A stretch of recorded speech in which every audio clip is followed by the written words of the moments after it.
Welcome to In Search of Excellence, which is about our quest for greatness and our desire to be the very best we can be, to learn, educate, and motivate ourselves to live up to our highest potential. It's about planning for excellence and how we achieve excellence through incredibly hard work, dedication, and perseverance.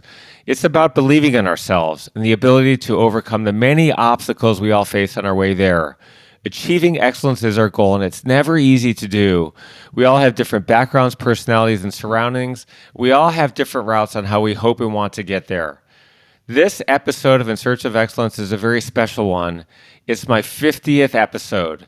To celebrate this milestone, I'm dedicating it to a topic that has been one of the core ingredients of my success, and to the success of every single one of my guests, and to hundreds of people I have coached and mentored for the last 20 years, and which is something that only a very small percentage of people do, but which is something that every single person who strives for excellence should do.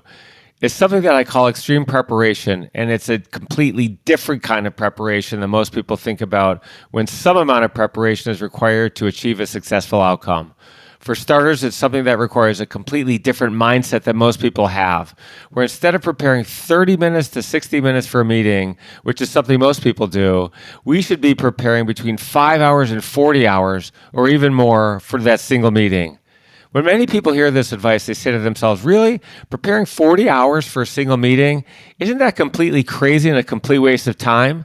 The answer is a definite no. It's the exact opposite of crazy. It's one of the sanest, smartest, and most effective things we can do to achieve successful outcomes. Why does extreme preparation matter? Because it leads to substantially faster results, a dramatically improved win rate, and outcomes that would not have otherwise been possible.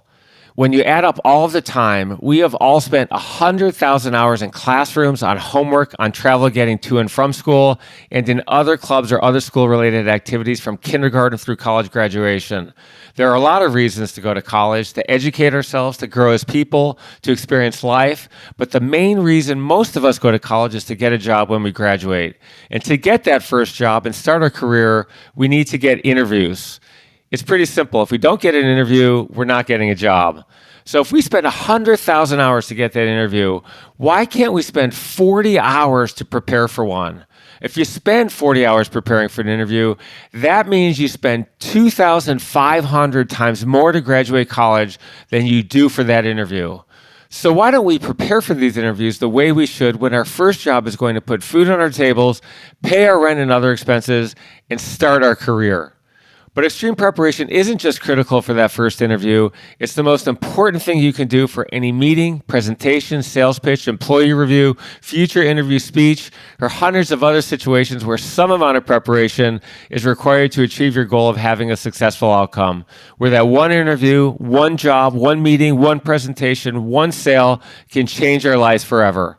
But don't just take my word for it. I'm very grateful and fortunate to have had some of the most successful and iconic people in the world on my show, and extreme preparation has been a critical element of their success. I put together some highlights of what my amazing guests have said about extreme preparation, which is something that I hope every single one of you will adopt in your search of excellence.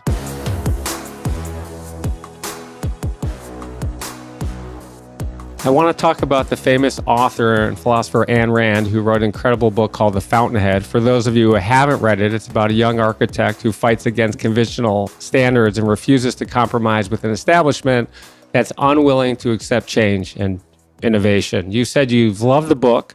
It was incredibly motivating to you and encouraged you to think as an individual, to take risks and reach your goals, and is partly responsible for both your successes and failures. You've given a lot of advice on how to achieve excellence in business, to focus on sales, to just get the fuck up off your ass and do it instead of asking for help, and among other things, to be prepared. When I look at my own career and some of the ingredients of my own success, the most important one is that I was always and am always the most prepared person in the room. I got my job working for Eli Broad by writing a very unique and detailed letter. It took 5 hours to write, and then I spent another 40 preparing for the interview. That was my goal, to be the most prepared person in the room he'd ever met for a job interview. And I succeeded. It's exactly what he said when I walked out the door, and he hired me 6 months later for a job I was completely unqualified for. There's a famous music composer who once said we should practice until we can't get it wrong. How important is work ethic and preparation of all the elements of success and being the most prepared person in the room And can you tell us how being the most prepared person in the room played a role in your success? I mean, it's everything. I've got all these stupid sayings, but one of them is practice till you can't get it wrong. The one thing in life you can control is effort. Everybody's got the will to win, but it's only those with the will to prepare that do win. How you do anything is how you do everything. These are the things that I repeat in my own mind all the time, to keep on, keeping me focused, because there's always somebody competing with you. Business is the ultimate sport. In the NBA, I've said this to our players, we play 48 minutes on the clock, and then there's another game. You practice 2 hours, but after the season's over, you get some time off, and then you prepare for the next season. In business, that's not the case. You're working 24/7 by 365, and there's always somebody there trying to kick your ass.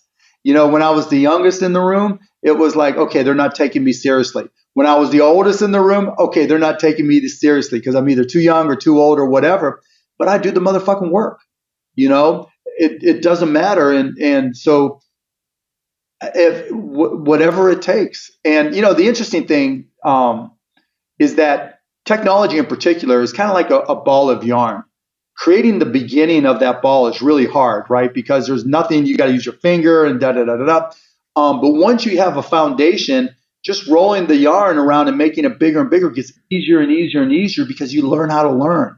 You learn how to understand the underlying principles and how to pick up on things and what's the signal and what's the noise. But you don't get to that point unless you go the extra mile. Another one of my work like someone's working 24 hours a day to take it all away from you, because it's true. But not everybody's cut out to commit themselves like that. Not everybody's cut out for what you have to give up to do it. I went through relationships. I went that 7 years without a vacation. I was on a mission, right? I wanted to be in a position where I could retire. I wanted to be in a position where my time was my own. I wanted to be in a position by the time I got married and have kids, I wouldn't have to worry about all those things because I knew what it could do to a relationship. And so if you want to be successful, you have to decide what you're willing to do. I'm not saying one way is right and one way is wrong, right? If, you have to make your choices on how you want to live your life. You have to make your choices on what's most important to you. There's nothing wrong with having a 9-to-5 job. There's nothing wrong with, driving an Uber or whatever it may be, because there's other things you want to do. You want to be a composer. You want to just spend time with your kids. That's all wonderful, but you get to make that choice. And if your choice is to be an entrepreneur, if your choice is to make as much money as possible, if your choice is to at some point have enough to control your own time, you're going to have to make a commitment, because no one's handing you any of that. In your search for excellence, people always ask me, what do I have to do? Everybody's got something that they're great at. The hard part is finding it. And then when you find it, being honest with yourself to make sure it truly is something you can be great at, and then doing it so you're the best at it or as close to being the best as you can. Because you don't always have to be the absolute best. Neither one of us is the absolute best at business, but we're going to outwork 99% of the people that are out there, and that's going to put us in a position to have more success. And so, not lying to yourself is probably the most fundamental underpinning of success that there is, because we all do. Our idea is the best. I have what it takes. I'm a winner. I know I'm a winner. We all are winners. We all have what it takes. But unless you find out what that one thing is you can be great at or pretty damn good at and bust your ass to get there, you're just a statistic. You're just one more person that tried, and you may not fail, but you won't get to where you really want to go unless you're lucky. The average podcast host will probably spend 1 hour preparing for a show. And if it's a popular show, they probably have a team doing the research themselves. I don't. I do all of my own research. On average, I spend 22 hours preparing for each of mine. And for our podcast today, Ed, I spent 37 hours preparing for this. I don't want to get an A on my performance or for the quality of my show. And I don't want an A+ either. I want an A++. I want my podcast to stand out by providing substantially more details than any other host and asking a unique question that no one else has before me, both of which bring me closer to my guest and earns the respect, and which makes for a better show. And I want my listeners to tell me they've never heard of a podcast like mine, and that the preparation details of my show are incredible, and that they've never seen or heard something like it either, which earns their respect, gets them to tell their friends about it, which in turn makes me incredibly happy and incredibly fulfilled, because I'm motivating, inspiring other people and making a difference in their lives, which is the goal of In Search of Excellence. Let's go back to your first speech. You bombed. And then you had as much anxiety and fear going into your second speech, but you had a different approach.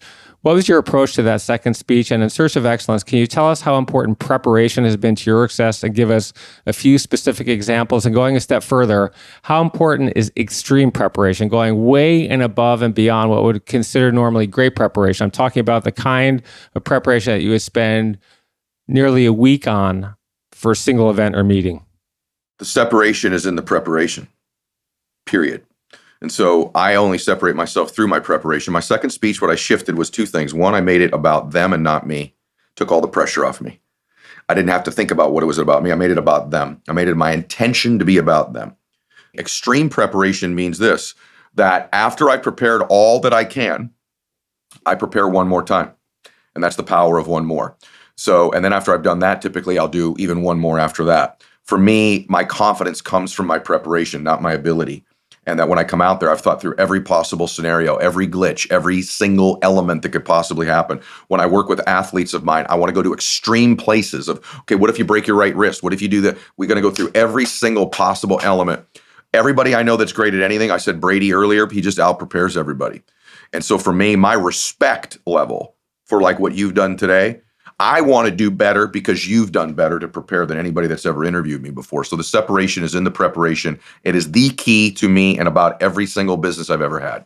When I, auditioned for the part, he said, my performance depends on you. This is a very different kind of part. This character is very much, his whole behavior is affected by what she does. And I have to count on you.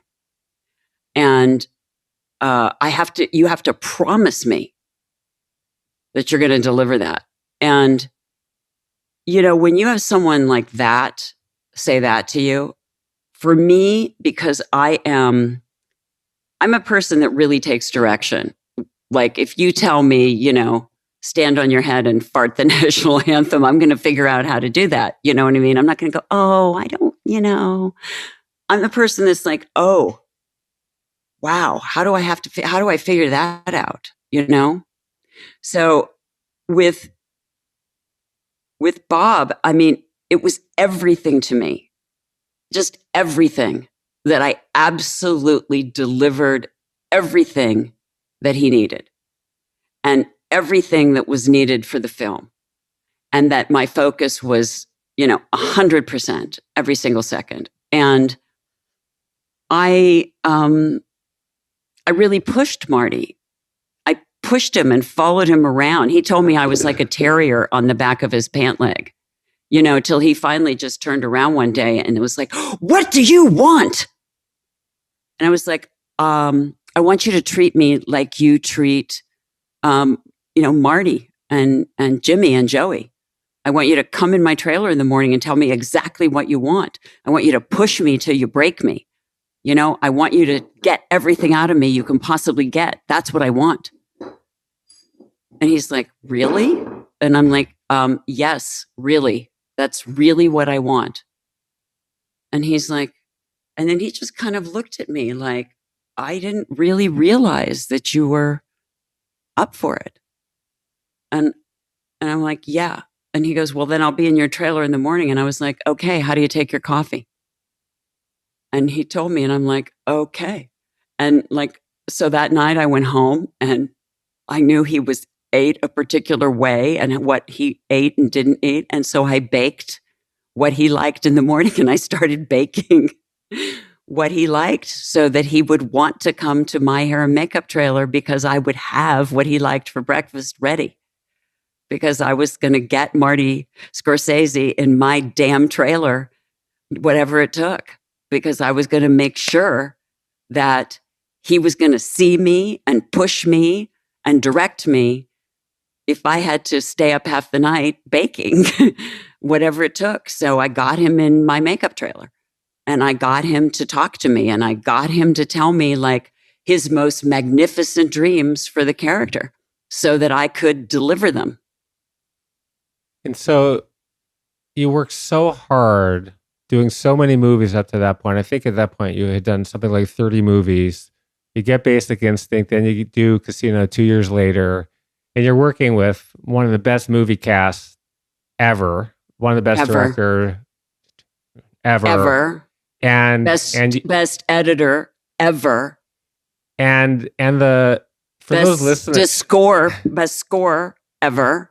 One of the best movies ever, by the way. Let's just we'll call it like it is. It was one of the best movies of all time. You did a great job in that, but there's a message there to people listening and watching this today, which is you never rested on your laurels. You didn't just sit there and say, "I'm here. All right, I belong, and I'm going to do this." Here you are. You're proactively asking the best of the best of the best. How do you make me better? Tell me how to get the most. Well, you know, I got in the town, I got in the building, but I had to get in the room. You know what I mean? You have to understand that, like, I'm not Hollywood royalty. You know, I'm not from here, and I'm not part of the machine.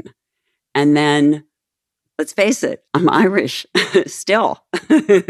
So still an outsider. And so you just keep having to break through all the barriers. And then you have to keep proving yourself. And when you're pretty, again, you're, probably stupid.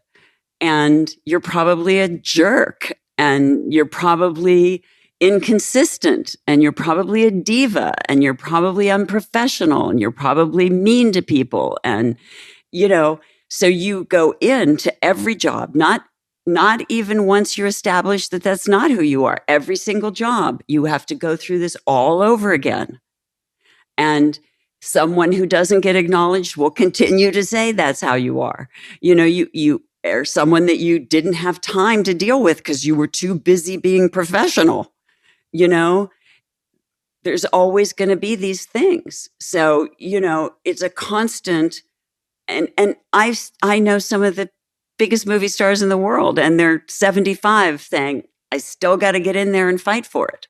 How important has extreme preparation been to your success? And as part of this, can you tell us about the 3-hour hike with Jeannie and your dogs every Sunday, rehearsing the interviews with her that you were going to have with Bob and different people at the company, the 6 interviews that you did have with Bob, the materials you presented to him, and whether you were of the mindset that you wanted to be or had to be better or more prepared than anybody else who was interviewing for the position? You and I have a lot in common, Randy. I know that there are many people better than me, many people smarter than me, but I don't want anyone to outwork me. And I feel like that's my advantage. It always has been since I was a kid. The process at Disney on the ESPN side was arduous. I'm not gonna lie. I had been working for Bob Iger directly. He was my boss starting in 2010. I was very fortunate in that when I left Yahoo and joined Disney, I was immediately reporting to Bob. And so people spend years, decades working up the corporate ladder. Now, I had spent many years working up the ladder at Yahoo, but at Disney, I was fortunate in that when I joined the company, I had a seat at the table, the leadership table. So I had an opportunity to get to know the rest of the leadership team, including the current CEO, Bob Chapek. I got to work very closely with him over the years and just really got to know and understand the company. And when John Skipper resigned end of 2017, I'd be lying if I told you that I didn't think I was the leading candidate. And that's because, again, every single year, when Bob and I sat down for my annual review, 90% of the conversation would be ESPN. Oftentimes throughout the year, when we would get together, Bob and I would talk about ESPN and me somehow ending up at ESPN. And so when the opportunity presented itself, I said to myself, okay, here's another time where, because I've been clear about what I want to do, it's gonna pay off. And it ultimately did, but it was a 3 or maybe even 4 month, actually 3-month process where I had, 5, 6 interviews, specifically with Bob. I met with several members of the Disney board of directors. I met with several people at corporate, and it was a tough process. And I spent a lot of the time preparing with my wife. My wife is fantastic in terms of helping me present myself. Again, that's what she does for a living. Although it's not presenting herself, it's presenting publicly, speaking publicly, crispness, making sure that you know what the message is when you walk in. And so my wife and I went on hikes every single weekend, yes, with our 2 dogs in Runyon Canyon in the Hollywood Hills. And we would go on several hour hikes, and she would interview me. We would do mock interviews, and she would drill me on various aspects of the sports industry, various aspects of ESPN. And I would use it as a rehearsal for my interviews with Bob and with others. And it was incredibly valuable to me. And as a part of that, I put together my vision. I put together what I thought should be the core strategic business priorities for ESPN. And I presented them pretty thoroughly to Bob and others during the process. And then when I ultimately did get the job, my first town hall at ESPN, thousands of people. I didn't grow up at ESPN, as you know, and as we've talked about. Many people were like, "Are you nervous? This is a big moment, one chance to make a first impression." And I'll be honest with you, Randy, I was not nervous. And I was not nervous because I had spent so many months putting together my thoughts, and I was actually excited to speak to this large group of people and convey to them what I thought the vision and the priorities were. So, and that was because of my over preparation, just like you. Sometimes people will come into my office for a meeting and they'll just look at my website. And the first question is, what's my dog's name? If they don't know my dog's name is Karma, the meeting's pretty much over because it just means that they didn't even read my website. But what's your advice to people who really will think, why should I spend 10 hours or 20 preparing for a job interview when I may not even get the job, that there's 100 other people who are competing for that same job? Or if you want to work at Goldman Sachs, there's 1,000 other people who want that job. Well, that's why it's fiercely competitive, and you have to outwork the next person. If you really want something, you can't miss any opportunity to impress. And there's no topic or no item that's too small, nothing that's too large.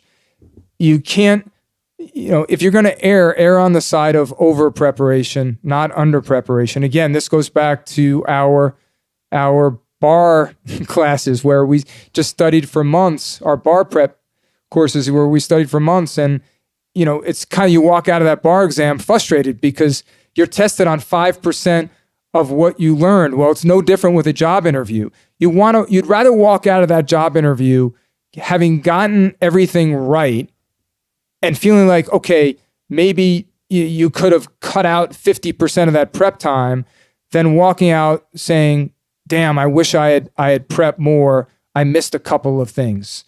That would be a shame. And so, just to use the sports analogy, you got to sprint to first base. You got to be good at the easy things, right? If you can hit a 99 mile an hour fastball, you got to sprint to first base. That's the easy part. And so my advice to anyone who asks would be, just be good at the stuff that you control. And you control how much prep you put in to an interview. And, if you over prepare, what's the worst that's going to come out of that? Okay, maybe you lost a few hours of, watching the Game of Thrones prequel. I don't know. But my advice is always to over prepare. How important has preparation been to your success? And going a step further, how important is extreme preparation? I'm talking about going way and beyond what would be considered regularly great preparation. I'm talking about the kind of preparation you spend 30 or 40 hours on for a single event or meeting. It's such a good question, honestly. And it's the thing that I actually stand by as being probably the most important part of my career. And my team would probably say the biggest differentiator between myself and some others.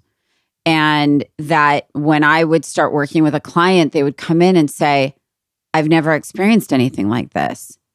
And I was like, what? I don't understand what you mean. Because obviously I didn't work with other stylists, right? So I didn't know what they were comparing it to. And they would just say, like, if I was coming in for a look, I'd have 6 options. And I refused to ever have less than 40 to get to one, And so, when I was doing Backstreet Boys and stuff, I mean, there were 5 of them. I would literally have 50 racks of clothing because, they each needed 5 looks. There was 10 shots, like da-da-da. But ultimately, I always use the example, I would get hired for these ad jobs, right? That would pay me the most money. And it was the least creative. And it would be like, okay, she needs to wear a white t-shirt and jeans. Okay, so you might bring in, 3 t-shirts, 4 pairs of jeans, maybe, see which ones fit. I would 100% have 40 pairs of jeans of every wash, of every length, of every possible type of denim you could have. I would have every variation on a white t-shirt from ivory to stark white to crew necks, V-necks, tank tops, ruffles on the sleeves, you name it, I would have it. Because 9 times out of 10, they would change the direction. And when they changed the direction, I had what they needed.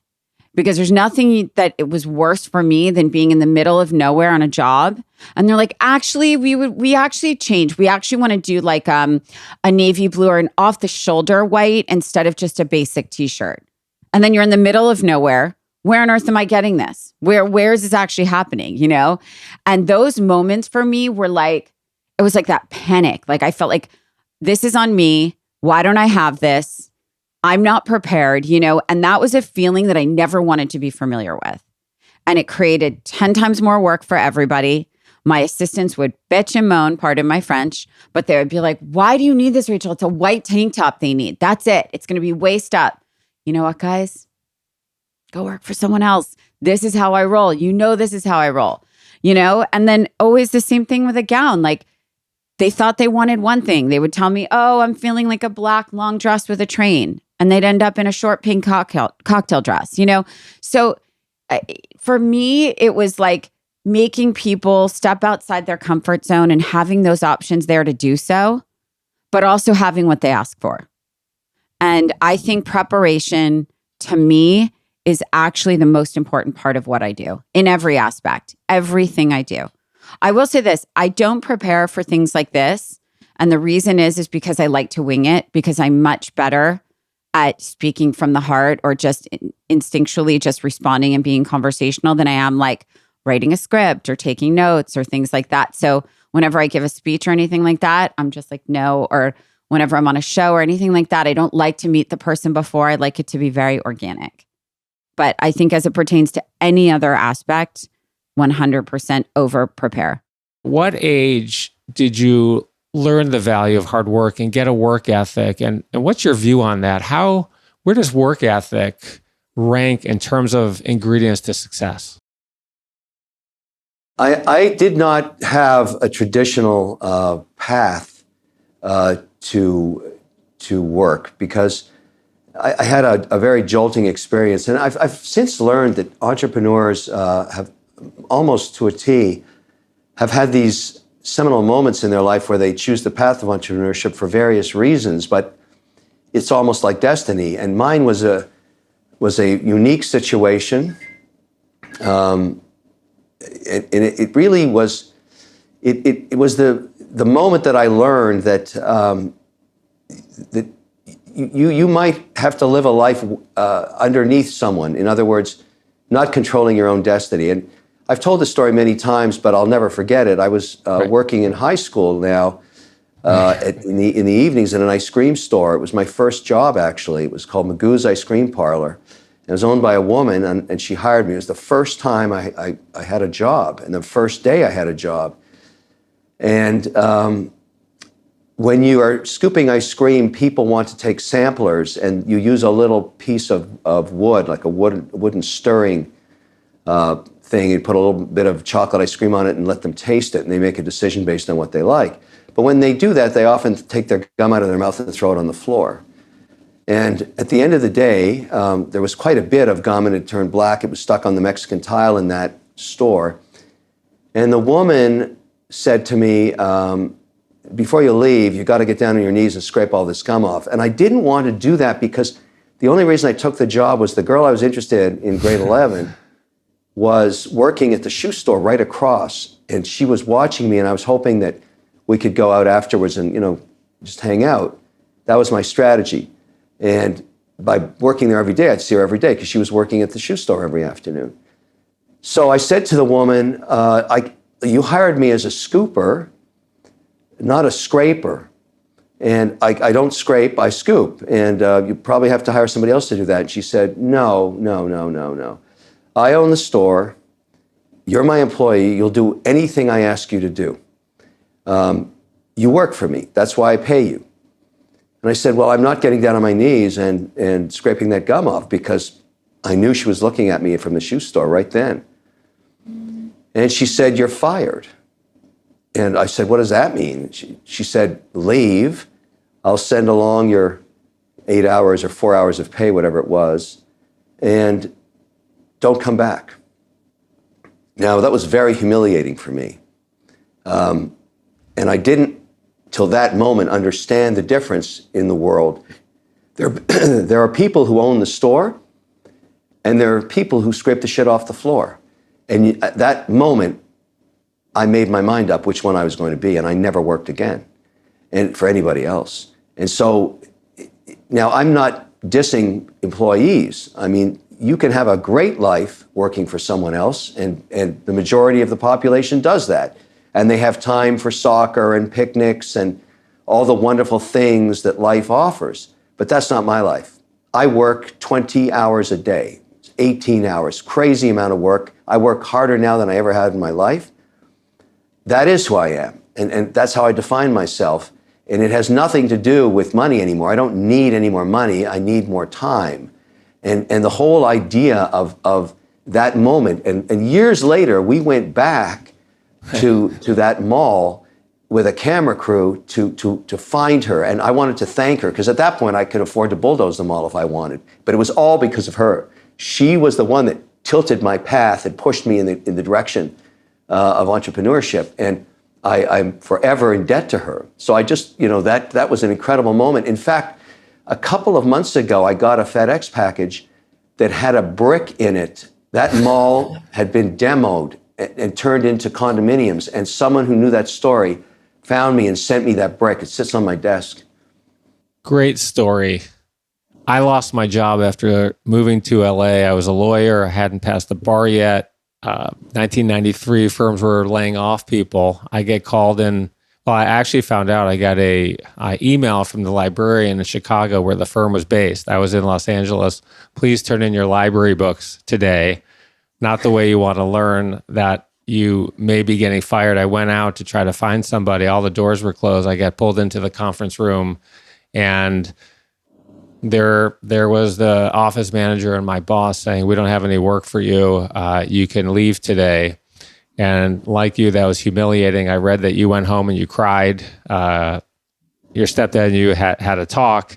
And I went home. I didn't cry in the office there. I went back to my office, closed the door for 3 minutes, cried. It was my mom's birthday. I said, Mom, happy birthday. I've got some bad news. Wow. The irony is that October 27th is my mom's birthday. And through a lot of hard work, I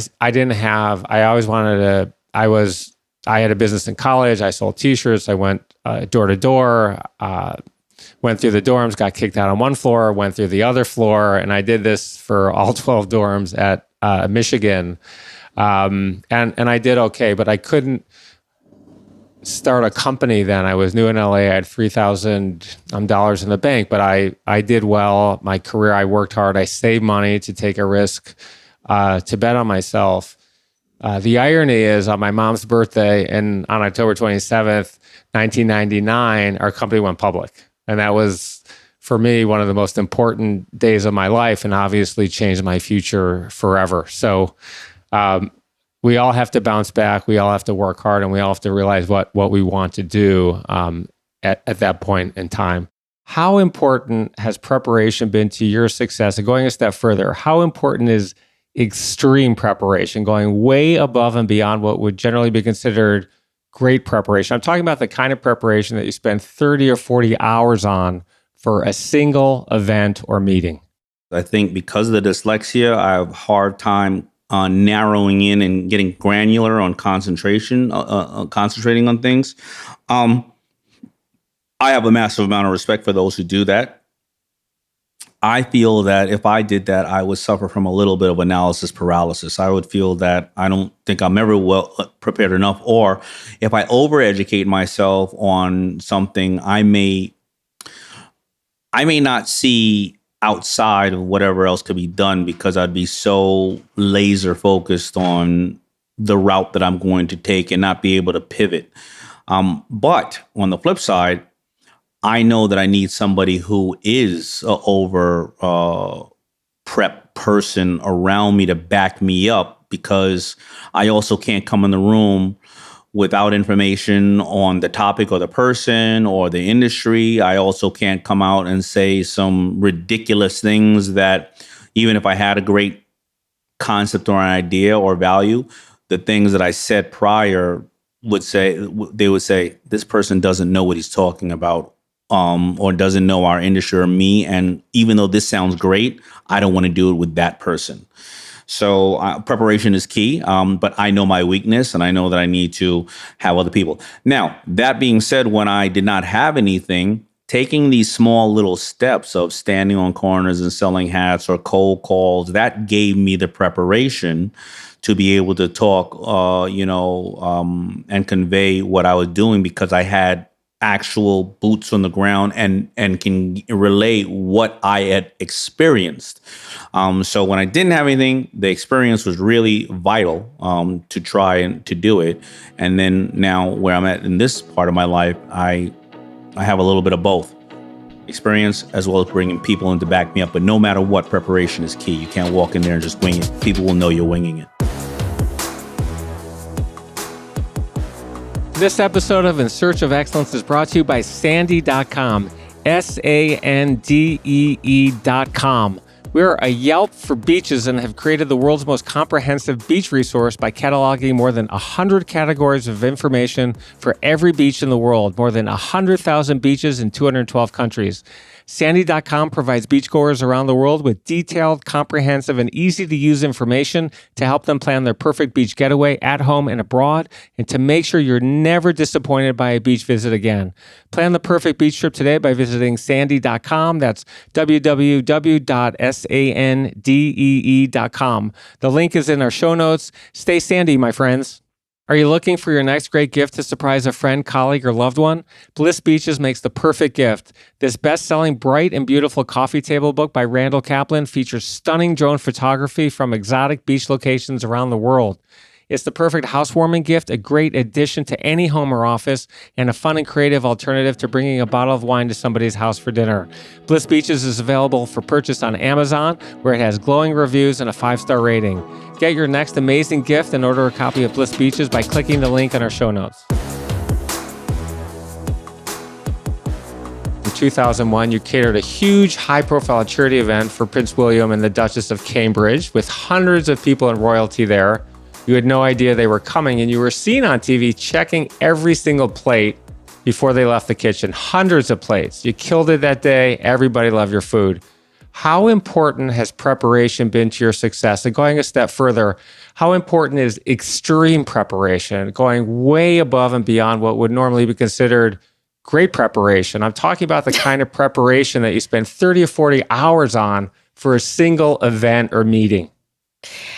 I am incredibly type A.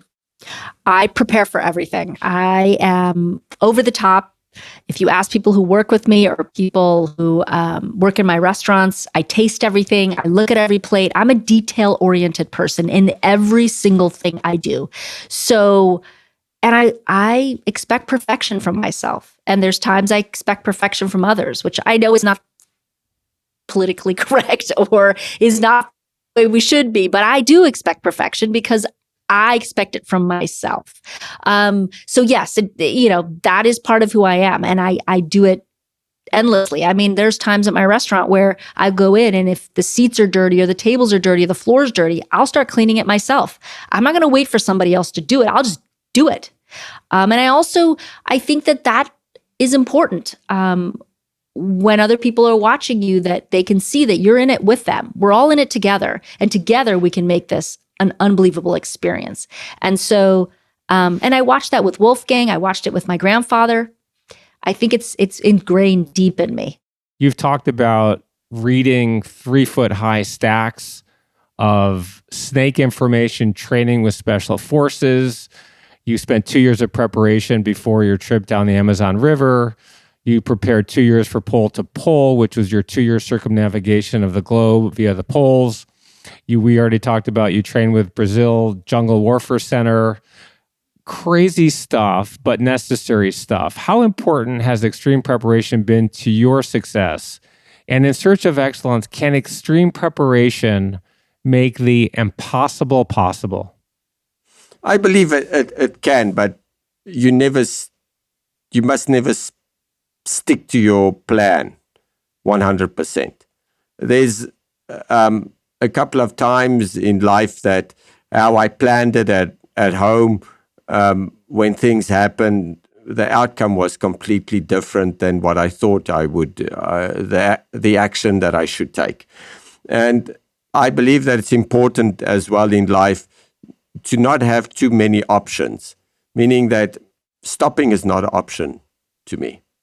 I've got to find a way of not stopping.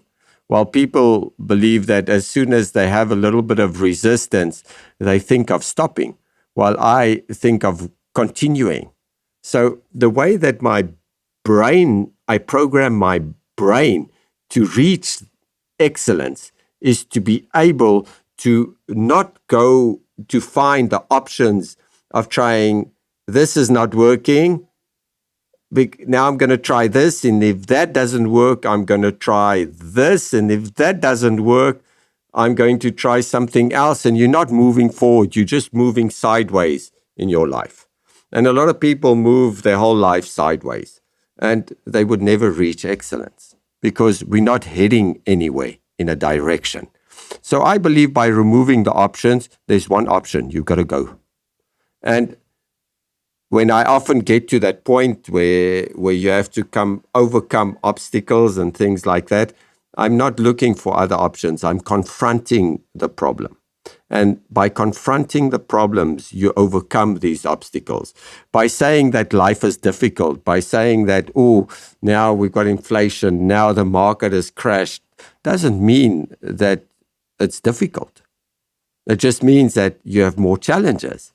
And the best way to overcome that challenges, if you better your life, if you better who you are, then the obstacles become smaller. By complaining, it will never become smaller, it just becomes bigger. And that is how I solve my problems. I go out to find a solution, not to try a different option, because those options are all going to face the wall at the end of the day, and I'm not moving forward. When I went to the North Pole, the ice was moving back, and for 11 days, I walked to stay in one position. And a lot of people can't even imagine to walk for 1 day on moving ice that drifts back. Imagine walking 20 hours a day on ice drifting back, and you're not making 1 kilometer progress.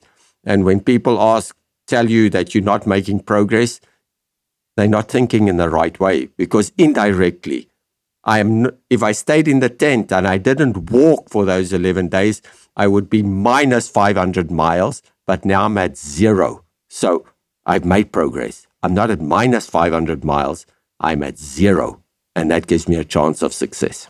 Let's talk about the importance of being prepared and its huge role that it plays in our success. One of the hallmarks of my own career has been to be the most prepared person in the room. It started in college. I'd go to the library at least 3 hours a day when I had nothing going on. I'd study for finals more than a month before I had any, way ahead of time, for at least 8 hours a day, starting 2 weeks before finals. And with very limited exceptions, there wasn't a test in college I took where I didn't know I was going to get an A. I got 1 B plus in all of college. I graduated top 1% of my class.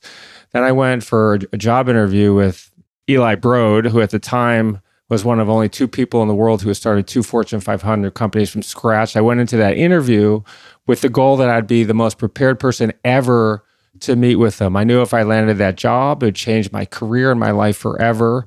I spent 40 hours, preparing for that job interview. And I achieved my goal despite a horribly unsuccessful legal career who had 3 jobs in 7 months after I graduated from law school. I was completely unqualified for the position, and they hired me at age 27 to be the assistant to the chairman. So now when I coach people looking for a job or whatever they do, I tell them that preparing doesn't mean spending 5 minutes on a couple of Google searches. It means studying and preparing for whatever you do, like it's a final exam or like your future depends on it, which it often does no matter what you're doing. Being the most prepared person in the room has served me incredibly well. It's allowed me not only to achieve these results in a much, much faster way, but it's also allowed me to achieve results I never would have been able to do without it. How important was preparation to you for your own success? And can you give us a couple examples? Well, so much different from yours, but same.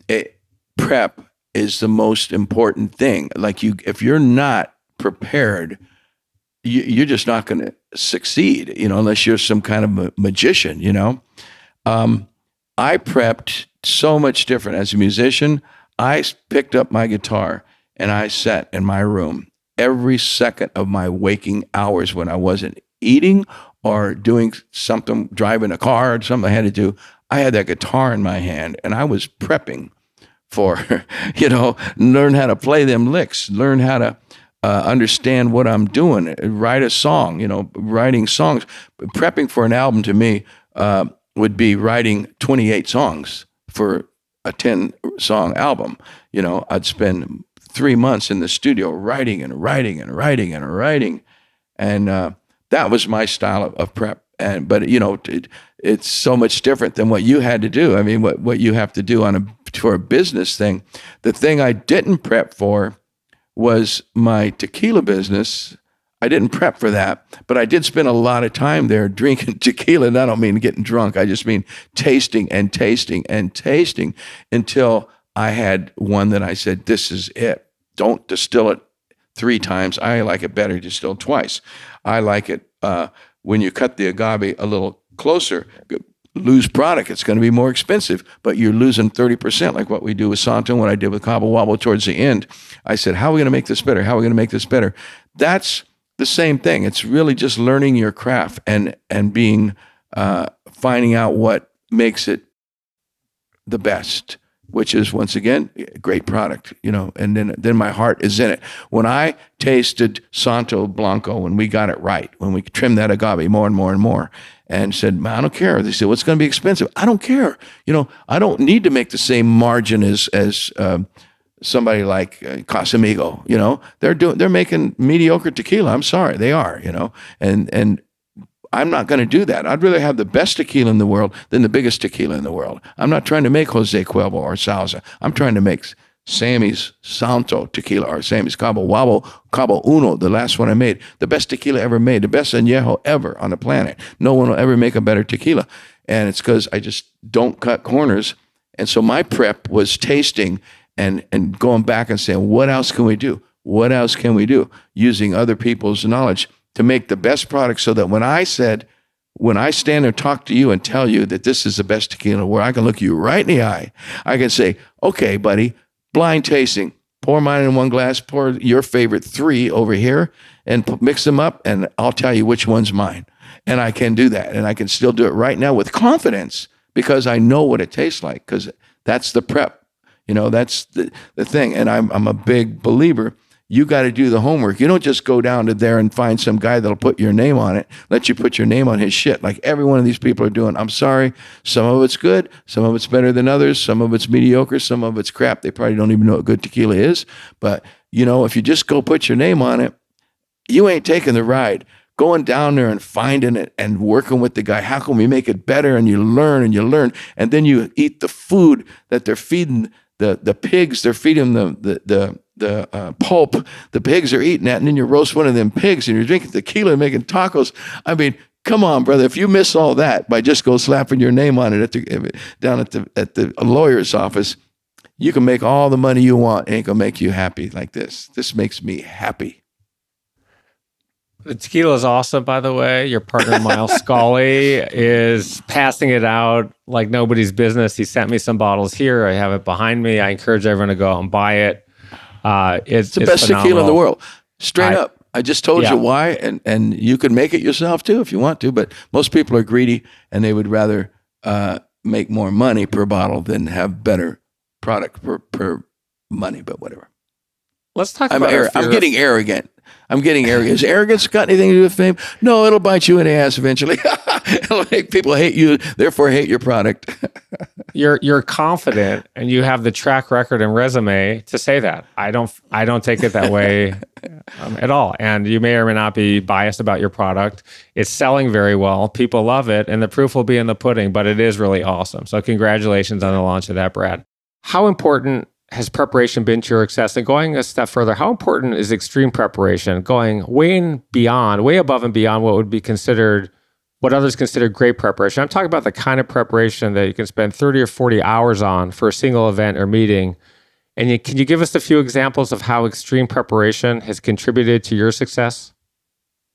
I think there are two kinds of extreme preparation. I'm a believer in one and not a believer in the other. I'm not a believer in preparing for any possible questions someone may have or how they might ask about it. I'm a great believer in preparation, meaning know your business, know the issues, and then you can talk about anything people want to talk about. But I see a lot of people squandering their time anticipating what people may ask them and trying to find a specific answer for that question. That sounds to me like kids who are trying to study for a test. And then there's the other group of people, just make sure they know their topic inside and out. I think that's the winner for people. That allows you to have the flexibility that you need to really go left and right and constantly pivoting and moving. Can you give us some examples of how extreme preparation has led to your success? Well, it's interesting. Almost everything I do, I just try and become a student of the issues. When we have a crisis, a problem, an opportunity, this sort of answer pops in my mind. Oh, here's what we should do because I know my topic well. I'm always worried about people want to say, well, what should we do? And they go, I don't know. Let me go ask some people. Or what's going on with that? And they go, I don't know. I'll ask somebody. Well, wow, you're sitting at the top of the company or top of the group you have, and you have to go ask somebody. That's not information at your fingertips. That to me, that's what's important. Is I expect people to really know their business inside and out, and to have a conversation at any moment about anything there. If you don't, you're missing all the opportunities that are sort of drive-by opportunities. Can you tell us how important preparation has been to your success and give us a few very specific examples? And going a step further, how important is extreme preparation, going way above and beyond what would normally be considered great preparation? I'm talking about the kind of preparation that you spend 30 to 40 hours on for a single event or meeting. Yeah, I love that you do that. And I'm experiencing it right now in this podcast. And it's proving like the kind of distance we're traveling is far beyond anything I've gone through in another podcast. So, kudos. And you see it in action here, everyone who's listening. To me, I love the statement of, luck is opportunity meets preparation. I fully buy into it. So I am also an extreme preparer. I'll give you an example of just even how we run our company. So we write a lot of stuff down. We buy into the prose memo. Now, some of that is, I'm an ex-research analyst, so I like the written word, not just slides. But I really fundamentally believe in having a pre-read for every meeting because it gets everyone closer to being on the same page. That way you don't waste half the meeting just bringing people up to speed and the other people are multitasking.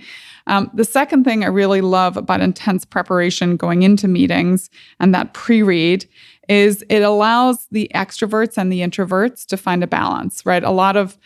Particularly in tech, you'll find a lot of the more technical people tend to be a little bit more introverted in meetings, right? They've not been schooled in the way to present as a salesperson.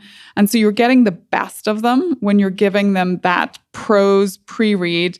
They can comment in documents on the side, but you're really starting to see the way they brainstorm, the way they want to respond in a meeting. It's actually great for diversity as well, because the people who are loudest don't always just win in the argument. But there is that moment now you're in the meeting where great preparation moves you much more quickly to what really matters. Most recently, if I give an example, again, back in the UK, ahead of every trip I take, I am quite maniacal about making sure that if I'm going to make the trip, I'm going to make every hour count. So I want to see customers. I want to get out. I did all of those meet and greets with neighbors, but then I want to go in and meet government officials that I should be meeting with. I want to go meet our potential regulators. There's a new bill in the UK around online safety.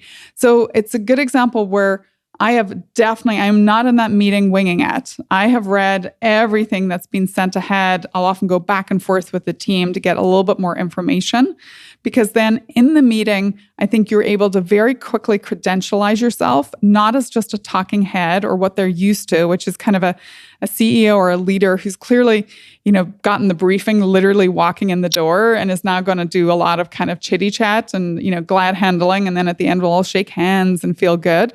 I'm going to get to the substance with you. And I think that just puts me in a different place in terms of respect, recognition for someone who cares about the issue. And then the follow-ups are so much more meaty than just a bunch of great to meet you. I'm sure I'll meet you next time I'm here. And so in my career, it's really served me well. It's interesting to hear how much you prepare. I think women prepare a lot more than most men. I think we have to, because I think there's a higher bar for us. But it's often my secret weapon is I am definitely going to have done more work for you ahead of you. I'm going to be much more on point, and you better bring your A game. Otherwise, I am going to take everything that I can from this meeting to kind of get more for next door or whatever institution I'm kind of working on behalf of. How important is extreme preparation, going way above and beyond of what would be considered great preparation? I'm talking about the kind of preparation that you spend 30 to 40 hours on for a single event or meeting. So I love that you said that, and that was evident because I didn't remember what I was up in February of 2008. So I was like, oh, that was impressive, Randy. It's everything. So, I think if you read the book Grit by Angela Duckworth, it talks about Kevin Durant and the practice time that Kevin Durant puts in before games. The game is an hour. That is just the showtime of the tens and hundreds and thousands of hours of preparation. And it's not just practice, right? It's diet, it's mental, it's all sorts of things. I always say in a meeting that I want to know you better than you know yourself when I go in. And by the way, Google, incredibly powerful. That wasn't there 20 and change years ago when you were going into meetings, or at least not to what it is today. And so I think preparation is crucial. The meeting, the conversation, the game is just the showtime of the preparation. And it is the gritty hard work. I remember when I was an intern at WRC TV and we would go out for the 11 o'clock PM news to some sort of, scene, something usually terrible, like a murder or something like that. And I was like, this is not a glamorous job. This is a hard, gritty job. But you see the reporter on television, giving their report for 120 seconds. But it is all the people behind that. It is all the work behind that. It is, it is gritty. It is not glamorous. And I think people just see the glamour of the actor or actress on the TV show or the movie. Well, I live here in New York City. You watch them shooting a scene on the streets at midnight. It is tons of people and tons of work. And it is really hard. And I think people today perhaps look at the shiny stuff and not the hard work that it takes. And winning is in the research, is in the data, right? The half a page discussion when I ask someone to come have with me, you better have all the data behind it, right? Why do you want to do this thing? here's the 25 pages of research behind it, but you need to synthesize that to a half page to make your case. You think about the hard work and research when lawyers go into court to defend people, to get something changed or turned over on death row. I saw Brian Stevenson speak a few weeks ago, and what he's done at the Equal Justice Initiative. That is years of work, years. We just launched the San Diego airport at Clear. I tell people, depending on when you wanted to start the start clock, it took us 7 to 9 years to do, right? It is the hard, gritty work. It is the research. It is the data analysis. It is the synthesis of it. It is, coming up with plan A through F. It is the pivoting. If you're in the stock market and you buy something and the stock goes down 30%, you can't start your research then to decide whether or not you were right or wrong. You had to have had a thesis. And maybe at that moment, the right thing to do is to not just double down, but quadruple down, right? Dollar cost averaging. But you had to have done the work. You can't just wake up and be like, I don't know, let me start doing some work here. Obviously, there's incremental work to do. Well, it's the same thing in business and in sports and in life. In search of excellence, how important is extreme preparation, and has it been to your career? And can you give us 2 specific examples where you've spent 40 or 100 hours preparing for a single meeting? So, you have your definition of extreme preparation. I think of it as not preparation for a meeting. I think of it as understanding the details of everything that you're supposed to be in your purview or what it is your function is. So understanding all those levels of detail is important. A lot of times what I see is managers, especially managers of managers, directors, whatever, they just get a report from whomever it is who's working for them, and then they just parrot that report out. They don't really understand the details. So to me is understanding the details, being in the weeds, asking the questions so you really have a great grasp of that. That is not extreme preparation. That means it's going into detail. So when it comes time for the meeting, you can then be able to answer most questions, not all questions, but 90% of all the questions that'll get thrown at you in an intelligent way so that you can not just answer the first question, but the second and third order questions as well. And so that's what I would call being in the details. And then you don't have to worry about extreme preparation. Where I see extreme preparation, and this also goes into details, and where we would do rehearsals and stuff, is in VC pitch meetings. So when we go to venture capitalists and we want to pitch and make sure we have our story right and make sure everybody's aligned on what we're saying and how we're saying it, and trying to find holes and having other investors in the meetings to try to help us shoot holes in our story to make sure we're answering it either on the slides or in our dialogue.